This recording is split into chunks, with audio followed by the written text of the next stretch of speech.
Estamos en el programa Diálogo con los Medievales, un programa realizado por el doctor Gonzalo Soto y José Guillermo Ángel. Doctor Soto, hay un tema que yo creo que nos toca mucho con el mundo actual, que es el de poder viajar. Ese personaje medieval que se llamaba el Homo Viator y que se desplazaba no solamente de un lugar a otro, sino conociendo el mundo de un lugar a otro. Hoy en día estamos enfrentando unos viajes donde primero hay mucho problema para realizarlos y segundo, no ve uno el mundo, o sea, no conoce realmente el mundo. Yo le quise, para iniciar el programa, ¿qué es realmente un viajero medieval? Bueno, hay una idea primero teológica. Siempre se piensa en la vida humana en términos teológicos como una peregrinación. Salimos de Dios y volvemos a Dios. Entonces la vida humana, teológicamente hablando, es un viaje, es una peregrinación, es un camino, es tener un punto de partida y tener un punto de llegada. Eso perdóneme, doctor Soto, eso se entendería con aquel símbolo cristiano del alfa y el omega. Sí. Que estaría presente. Que estaría presente, que lo trae el Apocalipsis. Alfa y omega, punto de partida, punto de llegada. Entonces, en ese contexto, las procesiones, por ejemplo, eran un signo visible de la idea teológica de la peregrinación. Eso ya se nos ha olvidado, pues, mucho, y nuestras procesiones ya no tienen casi que esa mentalidad. Pero por otra parte, la mejor peregrinación era ir a aquellos santuarios considerados relevantes dentro de la mentalidad medieval: Santiago de Compostela, San Pedro en Roma, y obviamente los lugares llamados por los medievales santos, en donde, dijéramos, Jesús históricamente desarrolló su vida, su obra y su pensamiento. Entonces, todo el mundo medieval teológicamente entiende que su vida es peregrinación, concreta eso en las procesiones y además concreta eso en las peregrinaciones a relicarios, santuarios. Pero por otra parte, además de esta idea teológica, el hombre medieval, que no solo, dijéramos, había leído los textos griegos y romanos, sino también aquellas descripciones de geografías, casi siempre pues como el país del Preste Juan, de lo que hemos hablado, todo eso.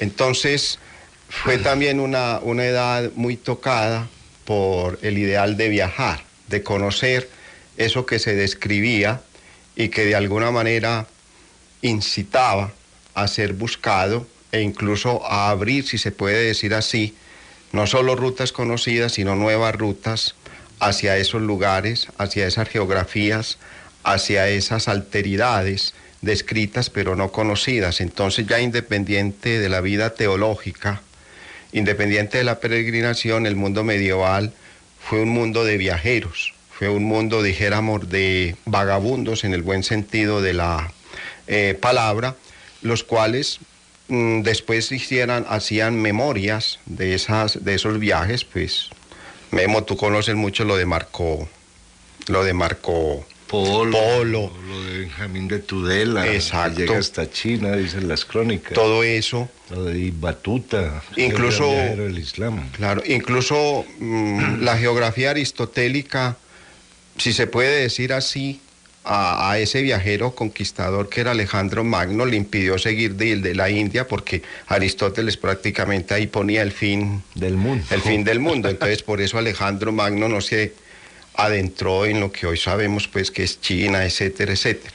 Entonces, esa idea de curiosidad, esa idea de búsqueda, esa idea de conocer alteridades, o incluso esa idea de llevar el evangelio también, suscitó que el mundo medieval fuera un mundo peregrino, fuera un mundo viajero, fuera un mundo geográficamente muy, dijéramos, cambiante, en rutas, cambiante en mapas, cambiante en territorios. A ver, doctor Soto, antes de continuar con estos viajeros, sería muy bueno como establecer el mundo de los medievales. Usted que es experto pues en Isidoro de Sevilla, leía yo alguna vez de que era el que había nombrado el Mare Nostrum como mar Mediterráneo, como el mar que partía a la mitad de la tierra.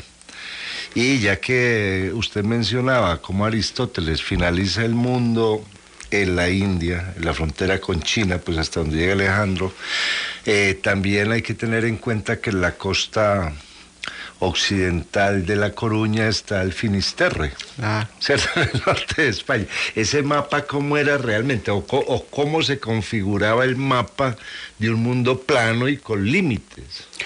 A ver, es cierto, el paradigma aristotélico prácticamente fue el paradigma que marcó no solo el mundo astronómico, sino también el mundo terráqueo.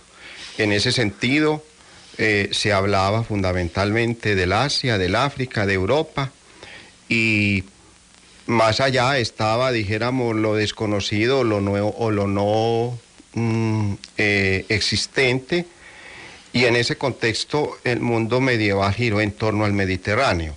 El mundo medieval ni siquiera, pues, hasta 1492 el Atlántico fue un punto de referencia, y en ese contexto la geografía aristotélica y, dijéramos, las etimologías de Isidoro de Sevilla, que, dijéramos, dan esa etimología del Mediterráneo, en el mar de la mitad de la tierra, entonces obligaron a, dijéramos, a hacer una concepción, si se puede decir así, cerrada del universo, como las estrellas fijas cerraban, dijéramos, el universo astronómico, también había fronteras, el Finisterre.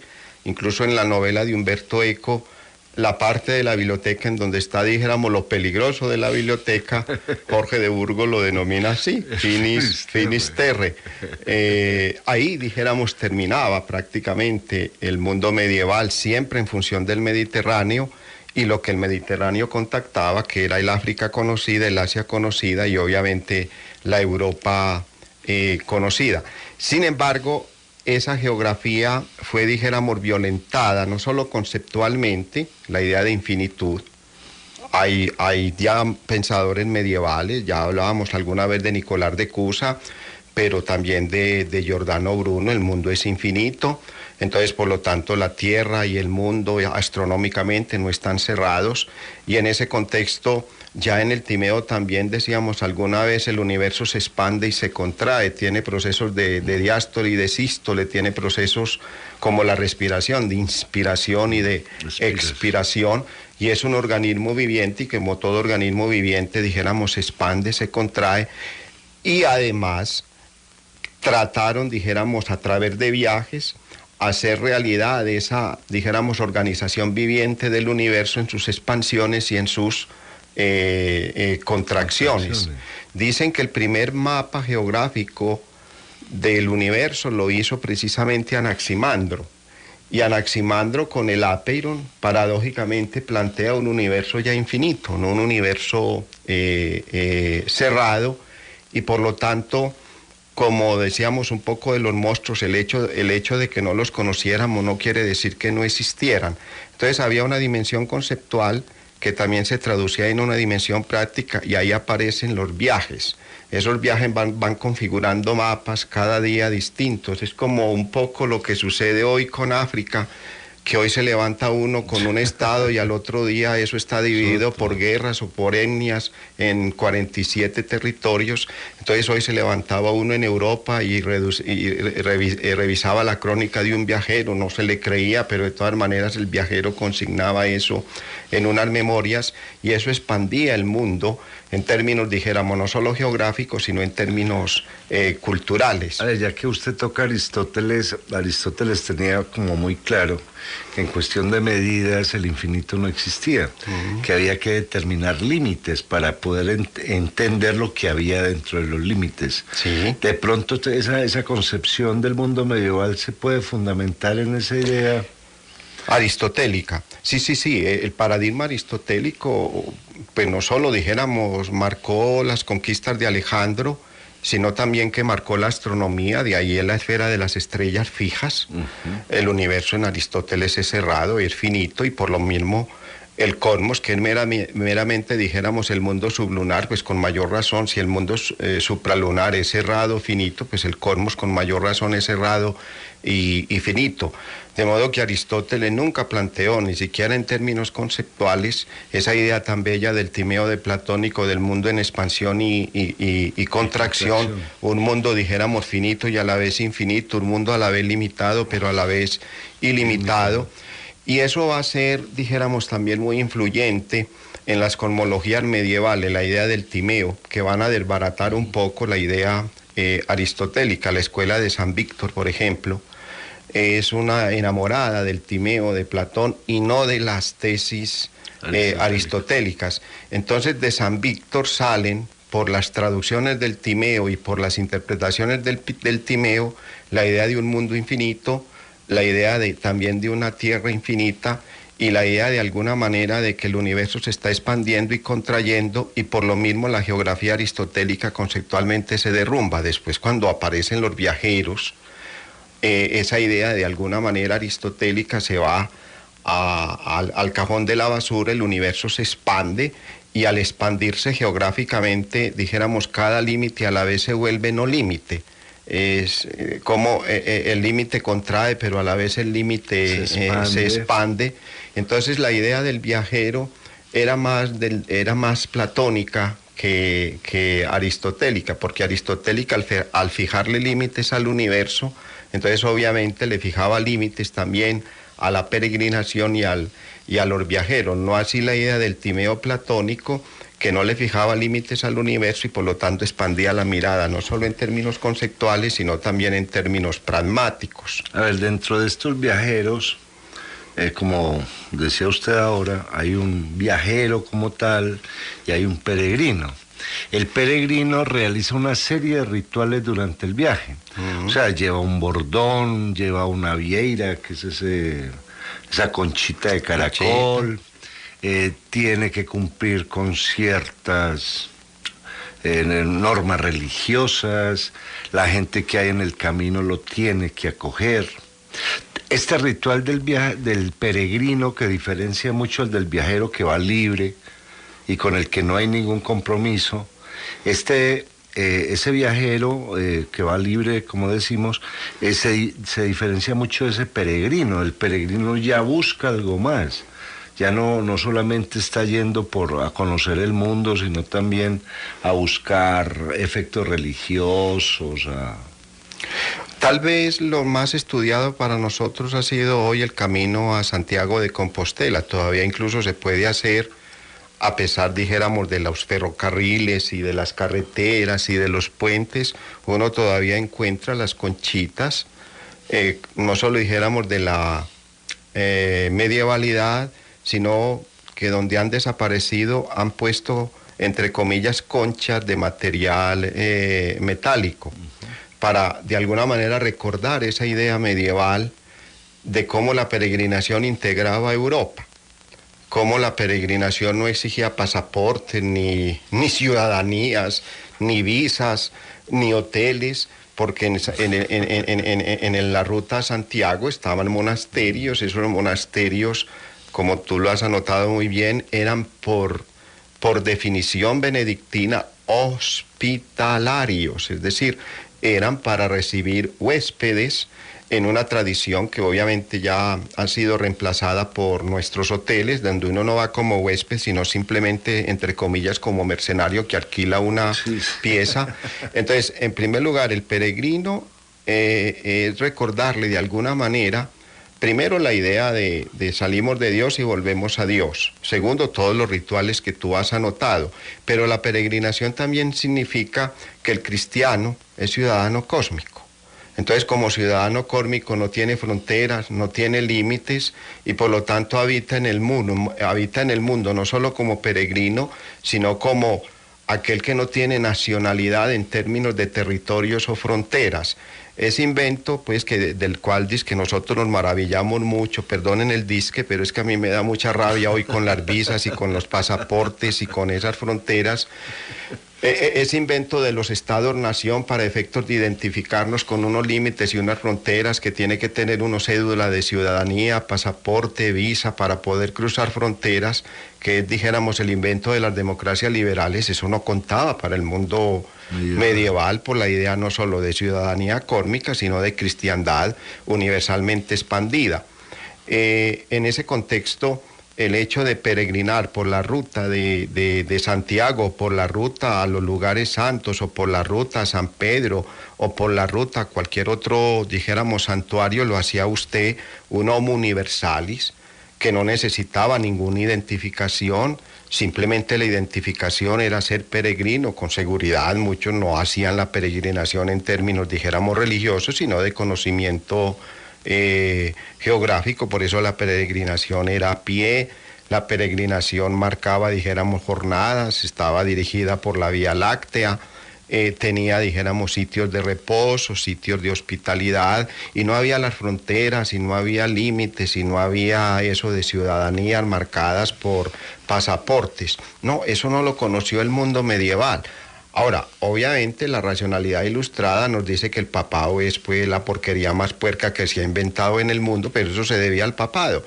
El papado, al extender la cristiandad, nos hacía ciudadanos cósmicos, y por lo tanto no había fronteras entre comillas, entre lo que luego los estados nacionales, peleando con el régimen de cristiandad, hemos establecido nosotros. Y ahora, pues, como todo es terrorista, pues con seguridad nos van a pedir, pues, todo lo habido y por haber para desplazarnos. Y lo que tú anotas, es muy bueno viajar en avión, muy bueno. Obviamente ya no son 6 meses ni 4 meses, sino que uno va perfectamente, al otro día llega a donde es. Pero ¿qué conoce uno? Absolutamente nada. En cambio, el peregrino, independiente, dijéramos, del contexto religioso de la peregrinación, era un viajero que entraba en contacto con los lugares, con los ríos, con la geografía, con el mapa, con el dijéramos, el camino que llevaba con seguridad se perdía, entonces tenía que volver a recobrar el camino. Me imagino ese diálogo dijéramos, cultural, donde uno hablaba francés, el otro italiano, y en medio de todo aparecía el latín, y ahí de alguna manera surgían, dijéramos, unas comunicaciones bastante interesantes. Entonces también el peregrino medieval era un viajero geográfico, a diferencia de nosotros, que al viajar en el avión geográficamente perdemos todo sentido de ruta, de mapa, de contacto. Simplemente se llega a un aeropuerto, se sale de un aeropuerto magnífico en términos, dijéramos, temporales, de rapidez y de desplazamientos. Pero la peregrinación medieval también era una experiencia geográfica, era una experiencia de caminante, era una experiencia de conocimiento, era una experiencia de, no solo, dijéramos, de ir de alguna manera a conocer el lugar santo, reparar culpas, todo lo que se quiera, sino que también tenía un sentido de expansión de la mirada del territorio en el cual uno quedaba, dijéramos, residiendo. Eso hoy lo hemos prácticamente perdido, e incluso, pues, si uno quiere hacer todavía la ruta de Santiago de Compostela, pues aunque se han intentado hacer, dijéramos, peregrinaciones a pie, pues ya se emplea mucho el carro, el ferrocarril. Ya no están los monasterios en términos de hospedaje, sino que simple y llanamente son hoteles mercantilmente... unos paradores mercantilmente asumidos. Entonces, yo creo que el mundo medieval, en medio de sus, dijéramos, entre comillas, nebulosidades geográficas, tenía también unas bondades geográficas, que eran esas caminatas, en donde uno entraba geográficamente en contacto con la ruta, con el territorio, con el río, con los Pirineos, porque casi todas las rutas llegaban a un punto único de los Pirineos, para de ahí, a partir de los Pirineos, salir hacia Santiago de Compostela. Entonces, en ese contexto, la geografía se vivía, se palpaba, se respiraba, se oteaba, se miraba, entraba por los pies, por los ojos, por el olfato. La culinaria, con seguridad, en cada monasterio era distinto. Pues obviamente que eso puede ser hoy así en los hoteles, pero casi siempre nuestra comida ya es internacional. Sí, sí. A ver, doctor Soto, entre lo que usted ha venido mencionando, hay algo que me llamó mucho la atención. ¿Cuál es el papel de la Vía Láctea en esta gente que seguía, pues que miraba el cielo de tal manera ha sido para no perderse? Pero ¿por qué no mirar una estrella tal, o la Osa Mayor, o a Venus, sino seguir la Vía Láctea? La situación geográfica europea permitía ver la Vía Láctea en todos los momentos. No así dijéramos cuando el cielo... cuando se pasa el hemisferio austral. Sí, cuando se pasa el hemisferio austral, obviamente se perdían las estrellas, etcétera, etcétera. En cambio, la Vía Láctea era una mancha, dijéramos, permanente, y fuera de eso era luminosamente luz. Entonces era un punto de referencia inconfundible, y lo bonito era que ataba el cielo y la tierra, y al atar el cielo y la tierra, servía entre comillas de coordenada, pero no solo de coordenada geográfica espacial, sino que le recordaba al peregrino también esa idea con que iniciamos el programa. Somos ciudadanos de la tierra, pero también somos ciudadanos del cielo. El arriba y el abajo entran en una cópula, y entonces en ese contexto se va a pensar que el hombre, por ejemplo, es cópula del mundo, es el que une el cielo y la tierra. Entonces la Vía Láctea tenía ese simbolismo, llamémoslo así, mágico-religioso. También tenía el simbolismo de orientación permanente que nunca desaparece. Y por otra parte, la Vía Láctea siempre le sirvió al medieval para recordarle como una idea también simbólica. El mundo es leche, el mundo es abundancia, el mundo es cornucopia. El mundo en una u otra forma ha sido, dijéramos, creado de tal manera que el trabajo humano hace, dijéramos, más abundante esa abundancia. Y cuando desafortunadamente viene la pobreza o viene todo lo habido y por haber, es porque nosotros hemos administrado muy mal esa abundancia cósmica. Y por otra parte, la Vía Láctea le recordaba al medieval eso que ahora decíamos: si el cielo no tiene fronteras, bueno, no sé si ahora con los viajes espaciales ya vamos a comenzar a ponerle fronteras, y la luna es mía y Marte es mío. Con seguridad eso no nos tocará a nosotros. La Vía Láctea le recordaba al medieval que el mundo celeste tampoco tenía fronteras, entonces el mundo terrestre tampoco tiene límites, no es propiedad de nadie.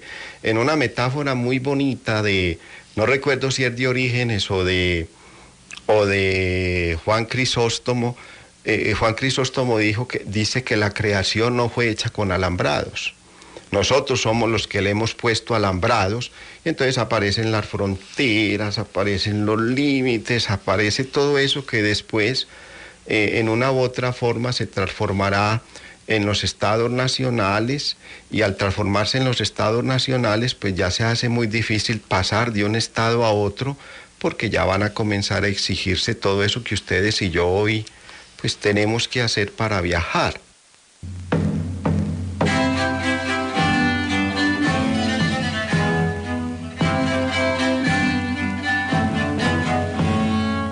En Radio Bolivariana, el doctor Gonzalo Soto Posada y el profesor José Guillermo Ángel están presentando En Diálogo con los Medievales.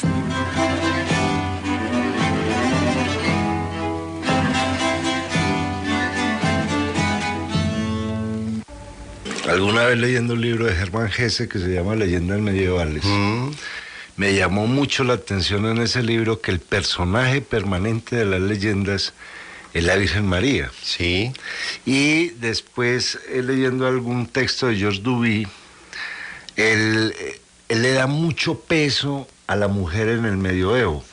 A ver, ¿cuál es el punto clave que ocupa la mujer en toda esa zona que era atravesada permanentemente por viajeros? Primero, hay santuarios marianos, eso es innegable. Aunque ahora solo hemos hablado pues de Santiago de Compostela, Roma, los lugares santos, hay santuarios marianos. Pues recordemos algunos: Montserrat, y la Virgen Negra de Montserrat, punto de referencia, dijéramos, de peregrinación. La Virgen de Loreto, punto de referencia también de peregrinación en Italia, no se diga en Polonia, pues entonces con todo lo que ahora pues a raíz del pontificado de Juan Pablo II hemos, dijéramos, no descubierto, sino simplemente volver a poner sobre el punto de referencia de lo que significaban los santuarios marianos en Polonia. Recuerden que toda catedral gótica está consagrada a Nuestra Señora, entonces también se peregrina a las catedrales góticas en términos de peregrinación mariana. Por otra parte, ahí dijéramos siempre en las peregrinaciones no son masculinas, las peregrinaciones son masculinas y femeninas, las peregrinaciones no discriminan por sexo, las peregrinaciones se hacen, dijéramos, conjuntamente por hombres, por mujeres, por infantes, por infantas, y en ese contexto la peregrinación es también otra manifestación de cómo los sexos ni siquiera separan la humanidad. Y por otra parte, obviamente que en torno a la mujer en el mundo medieval hubo muchas ideas. Las que casi siempre conocemos son los que la racionalidad ilustrada siempre nos ponen de relieve. Claro, la mujer es pecadora, la mujer es lasciva, la mujer es Eva, la mujer es la tentadora, la mujer es la que hizo entrar el pecado en el mundo, todos somos descendientes no de Adán, sino de Eva, y bueno, y todo lo habido y por haber. La mujer es concupiscencia, la mujer es libidinosa, la mujer simplemente es para el hogar, la mujer simple y llanamente, si se puede decir así, es un hombre menor. Bueno, pero es que la Edad Media también tuvo la exaltación, la exaltación mariana de la mujer, la Edad Media también tuvo la exaltación goliártica de la mujer, eso que tú has dicho, Jordi V, en un bello ensayo, pone a María, no solo dijéramos desde el punto de vista litúrgico, sino desde el punto de vista femenino, como un punto de reverencia en el que el mundo medieval se identificaba para efectos, dijéramos, no solo de la feminidad, sino también para efectos de la maternidad, para efectos de la virginidad, para efectos de unir lo masculino y lo femenino, es decir, tantas cosas. Y además de eso, hoy se ha insistido mucho, por ejemplo, el texto de Peter Dronk, no Dronker, el de la administración, sino Peter Dronk, el célebre profesor en Oxford de literatura medieval, las escritoras en la Edad Media, por ejemplo, Hildegarda de Bingen, por ejemplo, Eloísa, pues por mencionar dos bien conocidas, pero estaba también Perpetua, estaba Escolástica, la hermana de Benito, que funda, dijéramos, o expande la línea femenina del benedictismo, está, dijéramos, ya Teresa de Jesús, Clarisa, María de Aquitania, claro. Bueno, tantas. Entonces, en ese contexto, nosotros también hoy hemos descubierto ese medioevo femenino que también, dijéramos, peregrina femeninamente a los santuarios marianos y que por lo mismo no le va a poner fronteras tampoco a que hasta aquí llega lo masculino y aquí comienza lo femenino, sino que hay una interacción, dijéramos, si se puede decir así, intersexual para efectos de interpretar no solo la peregrinación, sino también la vida en la tierra. No puede entenderse la tierra sin lo masculino y sin lo femenino. Obviamente que con seguridad hubo lo que dice la racionalidad ilustrada, las mujeres tiradas al cajón de la basura, hechas solo y nada más parturientas, etcétera, etcétera. Hoy en día se encontrarían, claro, muchas después de tanta teoría de reivindicación. Eloísa, pues, ya lo habíamos dicho alguna vez, Eloísa en esas cartas 2 y 4, eso ni una feminista contemporánea lo escribiría, es de una radicalidad. Bueno, y otra cosa, Memo, hay una cosa linda con Eloísa, es que también es una viajera. Es viajera. Eloísa, pues, va a París, va a Argentil, va al Paráclito, va a la Gran Bretaña. Entonces, en ese contexto, si se puede decir así, el viajero medieval es la puesta en escena de que no le tenemos que poner alambrados a este mundo, de que no le tenemos que poner pasaportes ni visas, porque las fronteras simple y llanamente es una invención humana que no estaba en el plan de Dios. Y por lo tanto, cuando aparecen alambrados y todo lo habido y por haber, simple y llanamente son construcciones humanas para impedir, por una parte, la ciudadanía kórmica y por otra parte, la peregrinación en términos incluso cristianos. Yo no me imagino a Marco Polo presentándole el pasaporte o la visa al Khan, o pidiendo, dijéramos, en el consulado, obviamente que había embajadas de distintos señores feudales y reyes, pidiéndole el permiso para desplazarse por el Mediterráneo a Tierra Santa. Yo no me imagino a Pablo pasando de Jerusalén a Siria, de Siria al Asia Menor, del Asia Menor a Creta, de Creta mostrando el pasaporte, al subir en el barco mostrando la visa para poder entrar a Roma. En ese contexto, obviamente que uno dirá que esos regímenes de cristiandad son estúpidos, pero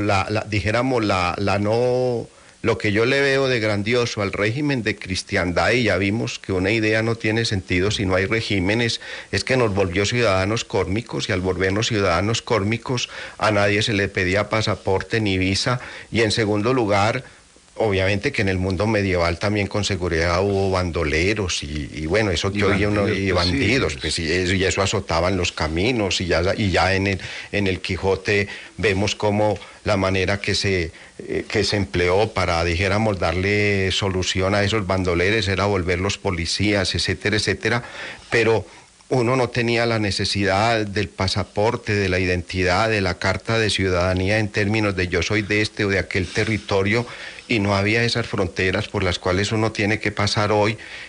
Pues no me diga, Memo, que es muy bueno llegar a un aeropuerto, eso es tétricamente tétrico, y con esas ideas de terroristas hoy, si uno tiene un pasaporte X, olvídese, pues allá se queda. No, en el mundo medieval incluso el terrorista tenía la posibilidad de desplazarse porque era ciudadano kórmico. En la caravana era ciudadano kórmico. Hay un concepto que se ha discutido mucho, que se discute desde el mismo Génesis, y es que la tierra no puede ser de nadie. Es mío lo que yo construyo sobre la tierra. Claro. Es mía mi ciudad, es mío mi arado, es mío mi huerta, pero si no hay construcción, eso es necesario al hombre. Lo mismo pues va a ser con el agua y con el aire, que no pueden tener dueño porque son necesarios a la vida humana. ¿Había alguna teoría que explicara que la tierra no podía ser de nadie? Sí. Vea, cuando Tomás de Aquino reflexiona sobre la propiedad privada, dice que la propiedad privada no es un derecho primario. Eso quiere decir que el derecho primario es la vida, y punto. De modo que la propiedad privada para Santo Tomás, simple y llanamente, es un invento humano para efectos de regular las relaciones en términos de convivencia, de tal modo que lo propio, lo mío, lo nuestro, lo de aquel, lo de este, regulen en términos, dijéramos, de relaciones humanas esos líos de intercambio. Pero es un derecho que no es primario.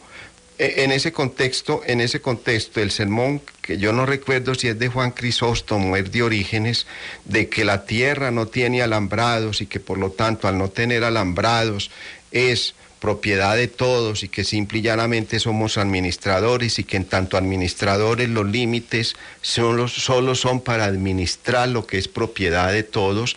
Esos límites, por ejemplo, cuando uno iba a entrar a una ciudad medieval, obviamente las ciudades medievales están rodeadas de frontera, están rodeadas de murallas, tienen sus puertas de entrada y obviamente de salida. Entonces, claro, a determinada hora se cerraban las puertas y obviamente ya nadie podía entrar y nadie podía salir.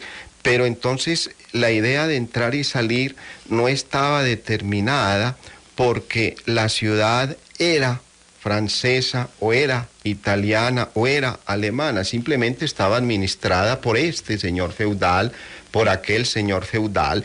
Eso también suscitó guerras muy violentas para expandir los territorios, pero siempre, siempre la idea fundamental es: las fronteras son un invento humano, y como invento humano simplemente deben regular en forma, dijéramos, de consensos, eso tan complicado que es propiedad de todos, si se vuelve propiedad administrativa de usted o de aquel.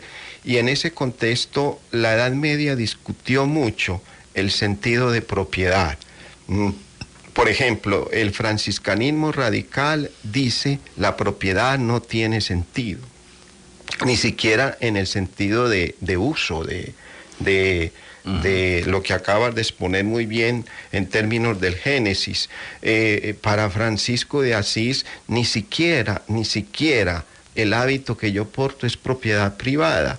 Es simple y llanamente una manera con que yo uso lo que los habitantes en términos de textiles producen para que todos abundantemente podamos vestir.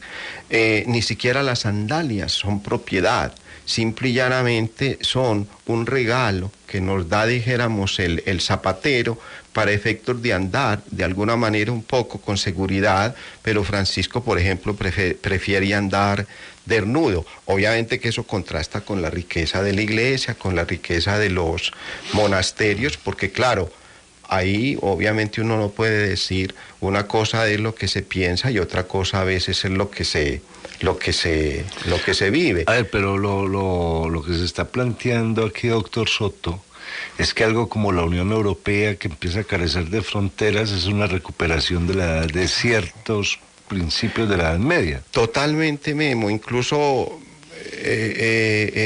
no se va a hacer bajo, dijéramos, el liderazgo del papado, ni se va a hacer bajo el liderazgo del régimen de cristiandad, pero la Comunidad Europea lo que está recuperando es el sentido de Europa sin fronteras, es el sentido de Europa sin territorios, es el sentido de Europa que manejaba una misma moneda.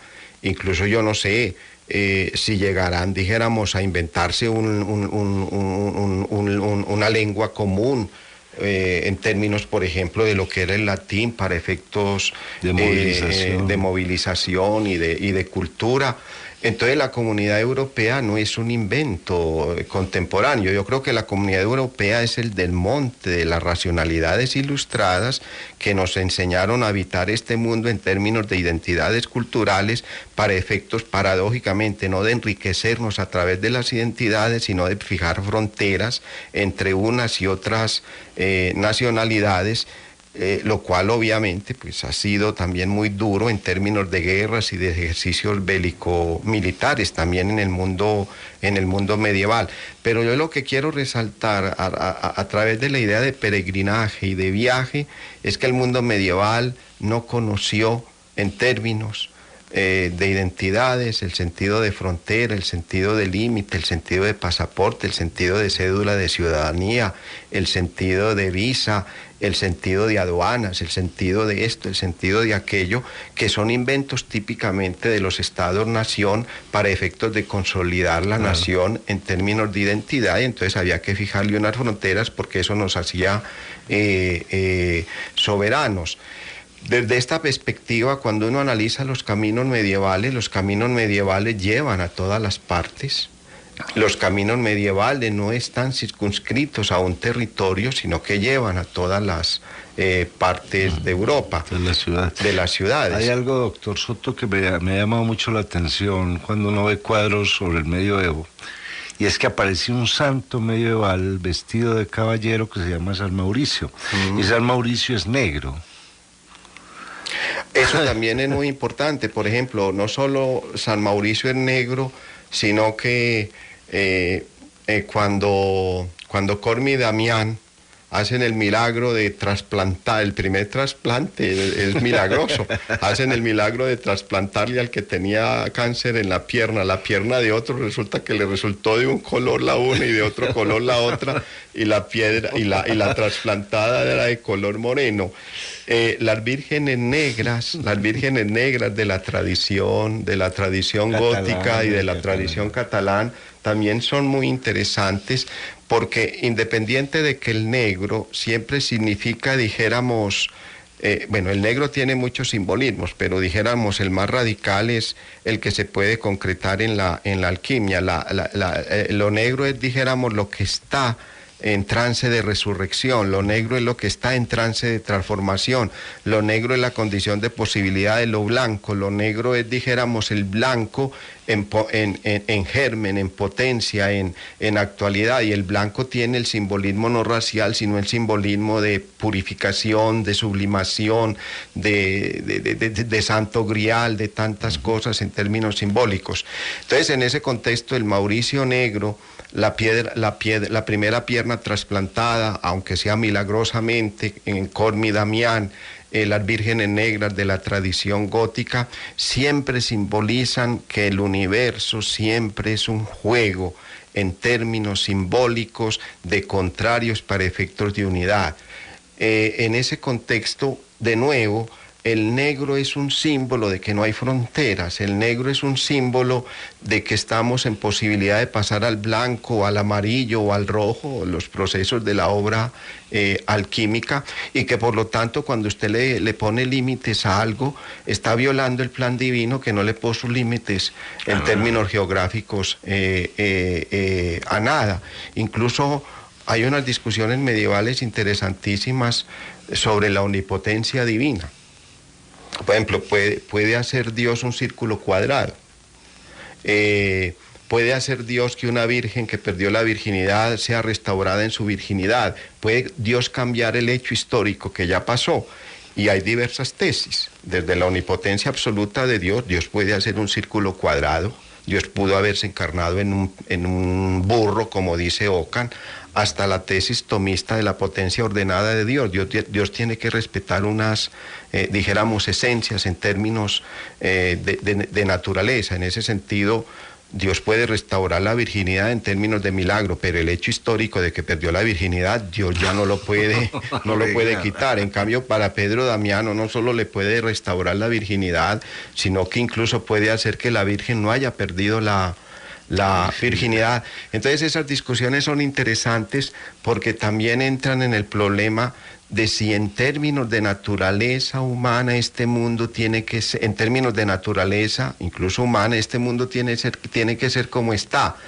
Lo que de alguna manera el ocamista le reprochaba a Galileo no era tanto el geocentrismo o el heliocentrismo. Bueno, pero usted, ¿por qué dice que tiene que ser heliocéntrico? Pues es una posibilidad. Dios pudo haber hecho este universo heliocéntrico, geocéntrico, lunacéntrico, incluso ballenacéntrico. ¿Por qué le va a poner límites a Dios? Entonces, ¿por qué le hemos puesto límites a la Tierra? El invento de los estados-nación, magnífico invento, yo no lo descubro, pero como dice Séneca, yo prefiero ser ciudadano cósmico a ser ciudadano francés, o ser ciudadano colombiano, o ser ciudadano X o Y, porque eso obviamente marca una impronta muy terrible. Y en segundo lugar, una idea muy bella de Séneca. ¿Por qué Séneca decía que uno no le debía? Y él fue funcionario de Nerón. ¿Por qué Séneca decía, por qué yo no me meto en política, en términos de administración? Porque cuando me meto en política le sirvo a la ciudad a la cual estoy inscrita. En cambio, cuando escribo le sirvo a toda la humanidad que me puede leer. Esa idea de Séneca trasladada a la geografía es el viaje en la peregrinación. Cuando yo viajo, cuando yo peregrino, estoy siendo ciudadano del cosmos y no de un estado nación. A ver, doctor Soto, como para que le demos la puntada final al programa de hoy. Hay algo muy lindo en los viajeros y es la memoria que son capaces de recopilar. Y el cuidado con que esa memoria es trabajada, es copiada, es guardada. Estos viajeros con sus historias necesariamente produjeron textos para las bibliotecas medievales. Entonces, a ver, una biblioteca medieval, además de tener filosofía, religión, además de algunos libros de ciencia incipiente, ¿qué textos de viajeros mantenían ahí? Y qué tipo de consejo se le da a un viajero? Porque como eran viajes tan largos, uno se podía morir en el viaje, le podían pasar muchas cosas. A ver, yo voy a hablar un poco, para terminar, de alguien que he leído y que de alguna manera me ha apasionado con él, Isidoro de Sevilla. Isidoro de Sevilla tiene uno de los libros de las etimologías dedicado a la geografía, y dentro de la geografía las ciudades, y dentro, dijéramos, de la geografía y las ciudades, dijéramos, las rutas que podían unir esas ciudades y esas geografías. Y por recordar alguna cosa, Milán en latín se dice Mediolanum, e Isidoro de Sevilla dice que se llama así porque la lana, lanum, la recortaban en las ovejas solo a la mitad, medium. Entonces medio lanum indicaba que era el lugar donde donde las ovejas eran trasquiladas solo a la mitad. O sea, todavía llama Milán. Median. Bueno, por otra parte, cuando él hace la etimología de Sevilla, Hispalensis, porque había sido construida sobre palos para efectos del agua. Entonces era una ciudad, si se puede decir así. De palafitos. Etcétera, etcétera. Entonces, en la geografía de Isidoro de Sevilla ya está, por una parte, muy bien conocido el mundo de las ciudades, y a través de la etimología se explica el origen del nombre e incluso por qué esa ciudad aparece. Está también muy bien descrito los distintos caminos que unían esas ciudades. Y en tercer lugar, en Isidoro de Sevilla hay una cosa interesantísima. Cuando él hace la etimología de geografía, obviamente pues lo remite a geosigrafía, es la escritura de la tierra. Pero cuando él va a decir que es la escritura de la tierra, lo que quiere decir es que el geógrafo no solo recorre tierras, sino culturas. Entonces, cuando uno va a una ciudad, no está recorriendo una coordenada espaciotemporal, está recorriendo un mundo cultural, y eso es lo que la etimología simboliza. Por eso el nombre de Mediolanum simboliza que en Milán hay una cultura, en este caso la lana, trasquilada a la mitad, o hispalensis a través, dijéramos, de los palos levantados para efectos de las lagunas y de las construcciones. En ese contexto, la geografía en Isidoro de Sevilla no son coordenadas espaciotemporales, son coordenadas culturales mediadas por el lenguaje, que es el que crea esas mediaciones simbólicas para efectos de habitar las ciudades. Por otra parte, cuando uno lee, por ejemplo, a Abelardo no salió de lo que hoy llamamos Francia. Abelardo se movió entre el ducado de Bretaña, el reino francés, o sea, la propiedad del rey francés, no recuerdo si era ducado o condado de Borgoña, pero no salió de Francia. Sin embargo, a Isidoro de Sevilla lo oyeron de todas las partes de Europa. En ese contexto, y Juan de Salírbori lo hace resaltar, a Abelardo lo oían españoles, franceses, portugueses, italianos, rumanos, alemanes, ingleses, holandeses, belgas, franceses, incluso árabes, incluso, dijéramos, habitantes de los lugares santos que querían oír al gran dialéctico. Entonces, cuando uno, dijéramos, hace el repaso de la biblioteca de Abelardo, encuentra que no solo, dijéramos, hay textos bíblicos, hay textos de la tradición griega, de la tradición romana, de la tradición patrística, sino que en Abelardo y en la biblioteca de Abelardo también hay textos en términos de mapas. ¿Por qué? Porque para llegar a París existen mapas, porque para llegar a París existen vías, porque para llegar a París existen geografías culturales, porque para llegar a París existen unos territorios en torno a los cuales se edifica, dijéramos, esa mediación pedagógica. Y por decir alguna cosa, en un pequeño texto que estoy leyendo ahora, cómo era la biblioteca de un intelectual en el siglo XVI. Es un texto de un profesor de Salamanca. Me he dado cuenta, él no hace sino, dijéramos, la descripción del título, y si se puede, dijéramos, nos hace una mera descripción de los capítulos que el libro tenía. Me estoy dando cuenta que la biblioteca de un intelectual del siglo XVI estaba llena de libros de geografía. estaba llena de libros de viajeros, estaba llena de libros de rutas, estaba llena de mapas. Y cuando uno recorre hoy los museos, en términos, por ejemplo, del Escorial o del Louvre, o de otros museos como el Museo Británico, uno encuentra, dijéramos, esos libros de viajeros como un patrimonio, casi que dijéramos, de lo más rico que esa biblioteca o ese museo puede tener. Porque desafortunadamente para nosotros, a los libros de viajeros y a las memorias de viajeros, nosotros los hemos reemplazado por las guías turísticas. Con un problema, doctor Soto, que ahora oyéndolo hablar, mucha gente va a Londres y no sabe por qué se llama Londres. Muchos van a Varsovia y no tienen ni idea por qué se llama. ¿Cierto? Yo en el último libro de Julio Verne que leí, Julio Verne al menos decía dónde iba llegando y por qué se llamaba ese lugar de esa manera. Y eso lo hace Isidoro en las etimologías. Yo recuerdo pues la de Mediolano y la de Hispalensis, Atenas por Palas,